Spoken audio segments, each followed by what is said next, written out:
তারাবি যদি পড়েন তো 20 রাকাতই পড়েন। কয় রাকাত? 20 রাকাত। কয় রাকাত?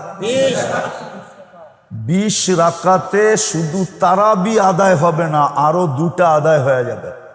আল্লাহ যদি রমজান পর্যন্ত আমাদেরকে পৌঁছায় দেয়, দেখেন রাগ হয়েন না, আমার কথা মানেন।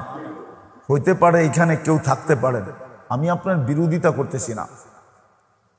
20 রাকাতের ভিতরে 3টা জিনিস রাখা আছে, তারাবিও রাখা আছে, কিয়ামুল লাইলও রাখা আছে, তাহাজ্জুদও রাখা আছে। যদি এই 3টা রাখা না থাকতো তাইলে তারাবিতে বেতেন নামাজ বা জামাতে কোনোদিন বৈধ হইতো না। কেননা হাদিসে আছে ইজআলু সালাতাকুম বিতরা, ইজআলু আখিরা সালাতিকুম বিতরা। বুখারী শরীফে আল্লাহ রসুল বলছে তোমাদের রাত্রের শেষ নামাজ বেতেরকে বানাও।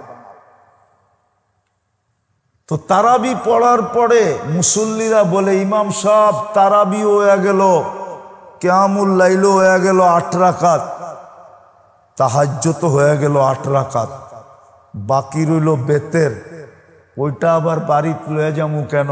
আপনিই পড়ায়া দেন। এই জন্য বেতের পড়ানো বৈধ হয়। এই জন্য তারাবি যদি পড়েন তাহলে 20 রাকাতই পড়েন।